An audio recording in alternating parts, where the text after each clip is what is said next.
The courtroom was too warm. Maybe it was the tailored suits packed into cheap leather chairs.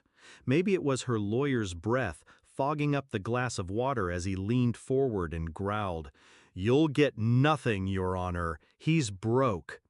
He looked proud of himself, like he had found a body buried in my backyard, like he'd just won something. My wife sat beside him, dressed in grief she'd rehearsed. She didn't look at me, not once. I didn't flinch, because my phone buzzed in my lawyer's coat pocket, not mine. A single vibration. We both knew what it meant. He stood slowly. "Your Honor, my client's patent," he paused just enough for her eyes to flicker, "just sold for $50 million." The room didn't breathe. Even the judge blinked like someone slapped him with a dollar sign. Her lawyer turned pale. She turned red. And I didn't move, because I'd been planning this for years. She started rehearsing her exit before I even realized there was a script. I should have seen it. The second phone. The girl trips where her friends wouldn't look me in the eye afterward. The way she stopped asking how the startup was going. She thought I was wasting time. Nights buried in code, days eating noodles and ignoring her text bubbles.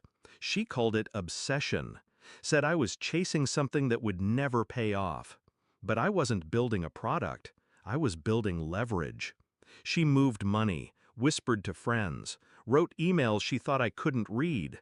And the worst part? She wasn't cheating with someone, she was cheating on the idea of me, what I could become. She wanted the finished version without surviving the blueprints. So she filed. Divorce. Full asset control. She thought the company was dead, because that's what I let her believe. I buried it all behind an NDA so thick, even I had to ask my attorney twice. Created shell cores, obfuscated stock shares, put my name on nothing. Let her lawyer assume my silence meant failure. I stopped driving, took Ubers, sold my watch, bought ramen, and let her lawyer count up furniture like it was all I had left. Let her gloat. Let her think she'd outplayed me. I watched quietly as she started flaunting the new boyfriend, some ex-frat type in luxury sneakers and a hollow jawline. He used my coffee mug once when I stopped by to pick up mail. I didn't say a word. She laughed that night, texted me by mistake, meant for him. He's like a stray dog, doesn't even know he's been put down. She was right about one thing. I was a stray. But rabid things don't die easy. They wait. The offer came 3 weeks before the final hearing. A buyout from a major tech firm. $50 million. Up front. All IP rights transferred. I didn't celebrate. Just called my attorney and said, "Make sure the paperwork clears after the final court date." He chuckled. I didn't. We sat in silence while the ink dried in digital signatures. She was busy posting cryptic Instagram captions about moving on and new chapters. She thought she'd already closed the book on me. In court, she requested spousal support, said I had hidden earnings, said I owed her the lifestyle she had supported while I played inventor. The judge was nodding, until my lawyer stood up. "Patent sold. $50 million. Closed an hour ago. Funds deposited." Her jaw clicked shut. Her eyes widened like someone had just switched the ending of a movie she wrote. The hearing recessed in chaos. Her lawyer started bargaining mid-hallway. "We can come to a post-judgment agreement. Surely your client is open to—" "He's open to nothing," my lawyer said, and walked past him like smoke.